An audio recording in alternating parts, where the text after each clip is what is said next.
Donald Trump just got a rude awakening as he's seeing his 2026 polling numbers, by the way, in places like Texas, where his approval in Texas is only 4%, a net negative 6 in Texas. His overall approval, according to the latest YouGov poll in 2026, is at 41%. And if you look at the issues right now, more Americans are saying inflation is their number one issue than at the same point in 2023, 2024, while Donald Trump claims that I solved inflation, I've eliminated it. It's not what the American people are saying. More people say it's their number one issue than they did when Trump was running against Biden. Then you have the generic ballot polling among independents, where you have Democrats taking a commanding lead over Republicans, up by about 8 points there, 9 points there. Then it is, what's his overall approval on the issue of inflation?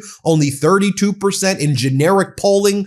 In Arizona, of all places, Democrats are soaring ahead right there, and Republicans were leading that in 2024. You take a look at even Trump's favorite pollster, Rasmussen, who always gives Donald Trump what he wants. Donald Trump's disapproval there is 54%. Then when you break down some of the issues, would you support the U.S. buying Greenland? Overwhelmingly, Americans are opposed. Do you support U.S. taking military force against Greenland? Only 8% of Americans approve. The approval of ICE, 52% disapprove of ICE, and most Americans calling for not funding ICE, but defunding of ICE. You take a look at whether or not the American people believe that Donald Trump needs approval for military action in Venezuela. 69% says he needs military approval. Should the U.S. be involved in other countries just because they don't cooperate with the United States? 67% of Americans oppose. 62% oppose further military action in Venezuela. 62% say basically America should have not much or no involvement in Venezuela. 72% of Americans describe the economy as poor or fair, according to the latest YouGov poll. But then you look at a state like Pennsylvania, where you have their Governor Shapiro, who's got a plus 27 approval, ultra popular on a bipartisan basis. And you look at Pennsylvania, you can see how a governor who gets things done and actually focuses on the people, how that works out. And you contrast that to Donald Trump's tanking approval. So I want to talk about normalcy. I want to talk about what it means to, because I am just sick and tired of the drama, the ballrooms, the ranting and raving, the posts every morning, the lies to the American people, the attacks on our country by this Trump regime. So speaking about good governance, normalcy, and getting stuff done, let's bring in Governor Shapiro, the great Commonwealth of Pennsylvania, who's announced the run for re-election. Wow, time flies. And in this term, you've accomplished so much. I mean, whether it was rebuilding the I-95 in 12 days with Pennsylvania union workers, record funding for schools, universal school breakfast, in a time where we're seeing manufacturing jobs across the country decreasing, you've been increasing jobs and improving the job outlook in the Commonwealth. Just talk to us about it, because you've got a divided legislature too. Yeah. So you got to contend with a lot of stuff right there. Yeah, well, first off, thanks for the intro. I don't know that my kids would think I'm normal, but I appreciate that you do. And by the way, anybody watching, if you text normal to 32210, you can get involved in our campaign. And so I'd love to have you involved. And, you know, I appreciate the fact that you noted that we're all about getting stuff done. I mean, I just believe government can be a force for good in people's lives. And it's incumbent upon me and others in positions of authority to deliver for folks. That's what we've done. We've invested record amounts in public education and public safety, and things are working. Test scores are up and crime is down. We've invested in economic development. We've now got the only growing economy in the northeastern part of the United States. And we've invested in putting money back in people's pockets. We actually cut taxes 7 times. And you noted that I've got a divided legislature. So I've found ways to work with not only my fellow Democrats, but Republicans as well. We're showing that here in Pennsylvania, you can bring people together and you can get stuff done. And That's a great contrast, frankly, with the chaos and the cruelty and the corruption we're seeing in DC. So we're going to focus on doing it the Pennsylvania way, doing our work to not just continue to deliver for the good people of Pennsylvania, but to deliver election victories up and down the ballot this November. You know what? This network, we often report about the chaos, the recklessness of what I refer to as the Trump regime. But I ask people, I say, take a step back for a moment, for real, and just ask, like, what is government supposed to be about? Like, it should not be a dystopian reality show where we're all non-consensual participants and we wake up in the morning and say, oh, what has dear leader posted on social media today? And oh, no, it should be about, is the government delivering affordable health care? Like, what are they doing for my education? What are they doing for my life and my family?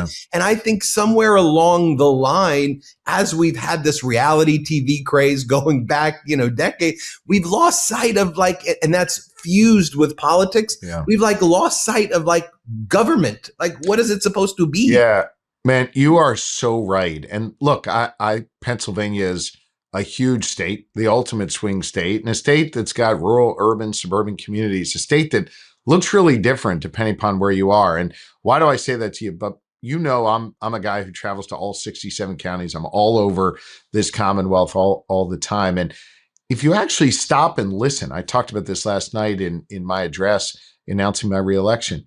If you stop and listen, folks basically want the same few things. They want good schools for their kids and their grandkids. They want safe communities, and they want economic opportunities and communities they can afford to live in. And they want to know that their government is working just as hard as they are for them.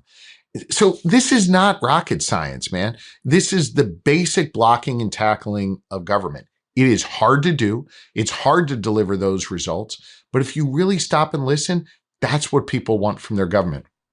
That's what we've delivered in Pennsylvania. I think that's why we're in the strong position we're in, why we've got so many, not just Democrats, but Republicans and independents supporting both our work and our reelection. And why I think, what I think we need more of in our politics today, government that just simply works for people, that gets stuff done, and that eliminates the chaos and instead has calm, competent leadership.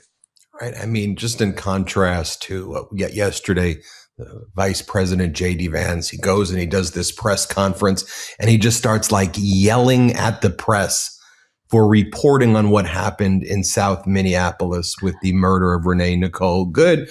And, he just shows up there, the WWE spectacle. He's got his, Ultimate Warrior eyeliner on. And then he just goes and starts unloading and yelling, at the press. Just watch this for a moment, because I'm like, what are you doing here, man? Like, what is this? And I want to talk about that. So we'll watch the clip. I'm sorry, guys. What's going on here? You guys are meant to report the truth. How have you let yourself become agents of propaganda of a radical fringe that's making it harder for us to enforce our laws? You just asked me a question that presumed that the reason why this woman died is because she was engaged in legitimate protest. She tried to run somebody over with her car, and the guy defended himself when that happened. Next question. What do you say to when you see the vice president behave like that? He began rhetorically by saying, what's going on here? I'll tell you what's going on here. It is yet another example of how J.D. Vance has absolutely no core. That guy is profoundly and pathetically a weak human being, and he does whatever he thinks his boss wants him to do, whatever he thinks will curry him favor that day with Donald Trump. And he's also just absolutely wrong on how he's approaching the situation of keeping people safe in Minnesota. I know you didn't ask about it, but I hope you don't mind me just taking a minute on this, because we saw a tragic end of life in Minnesota where children were left without a mom, where a spouse was left without her partner. And what we need right now is not idiotic gaslighting from the sitting vice president of the United States, but we need a real thorough investigation as to what occurred. Because you've interviewed me. I used to be the attorney general of this Commonwealth, the chief law enforcement officer. And we dealt with these tragic situations where there was a a law enforcement involved shooting. And the most important thing you can do is calm tensions in the community, conduct a thorough and complete investigation. And J.D. Vance also said later in that briefing that they were not going to participate in that. Kristi Noem said that too. By the way, another wholly unqualified person in a really important role. What we need right now is to end the gaslighting, end the lunacy of J.D. Vance's ridiculous statements, and instead have an investigation where you are able to get all of the evidence put forth, which is going to require the federal government to be participants in that process, and then bring about the truth to the community. The only way that you're going to restore faith and trust in the community is by making sure the community has the truth of what really occurred. And J.D. Vance did his job on behalf of Donald Trump yesterday, which was to block the truth from coming out, to make a community less safe instead of trying to create more safety and security in that area. J.D. Vance knows better, man. He should be ashamed of himself. And he's not. And I think that speaks to the weakness of his character. How's the Commonwealth grappling with the Affordable Care Act subsidies expiring? And, I know it's very tough for people right now as they see premiums going up. It's something that could have been avoided very easily, as Trump's now talking about $100 billion of subsidies for oil companies in Venezuela, or billions of dollars more to Argentina, or whatever. The fact that Americans are losing healthcare, it just seems, again, where are your priorities, man? But how are the people doing? How are you dealing with that issue? It's incredibly sad and tragic. Thousands of Pennsylvanians are losing their healthcare. We estimate that between the Medicaid cuts and the cuts to the Affordable Care Act, we'll have about 510,000 Pennsylvanians who are going to lose access to healthcare. Remember why they're losing access to healthcare. One, because the Trump-Vance administration wanted to give a tax cut to those who didn't need it. And two, because they refused to extend those Affordable Care Act subsidies. And so you are now seeing the effect of those cruel policies. And I said at the time, I think I said it to you or to Jordy, like, states don't have the ability to make up what was cut from their state budgets. No state has that ability. The federal government cut billions of dollars from the states. And so now you're going to see the effects of those cruel policies. 500,000 Pennsylvanians losing their health care. Those who don't lose it, paying a whole lot more for it. I've talked to folks who are now having to choose between paying double for their premiums or being able to afford to feed their kids. This is not the way it should be in the United States of America. And unfortunately, the Trump-Vance administration continues to impose these cruel policies on the American people. As you head into this re-election campaign, what do you want the people of the Commonwealth to know, and just our viewers in general? That there's a whole lot more work to do. You talked before about our accomplishments on education, on public safety, on economic development. There's more I want to do. I want to raise the minimum wage to $15 an hour here in the Commonwealth. I want to pass what we have proposed as the Fairness Act to extend legal protections to our LGBTQ neighbors across this Commonwealth. I want to make sure we continue to cut costs. I've got more ideas on how we can reduce the tax burden on hardworking Pennsylvanians. I want to hold those electric companies accountable who continue to try and raise our rates, and a whole lot more. We got a lot more work to do, and I'm focused on doing that work. And I'm focused in this campaign on not just winning re-election for me and my outstanding Lieutenant Governor, Austin Davis, but on lifting others up. We got 4 U.S. House seats that are in play in Pennsylvania. We've got the opportunity to win a trifecta in our state legislature. So we've got a lot more work to do, and I'm going to continue to work incredibly hard to do it. Where can people find out more or get involved? What can they do?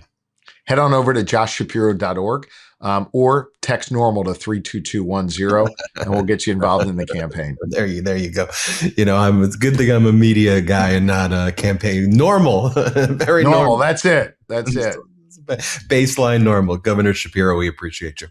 See ya. Thanks. Everybody hit subscribe here. Let's get to 6 million. Want to stay plugged in? Become a subscriber to our Substack at MeidasPlus.com. You'll get daily recaps from Ron Filipkowski, ad-free episodes of our podcast, and more exclusive content only available at MeidasPlus.com.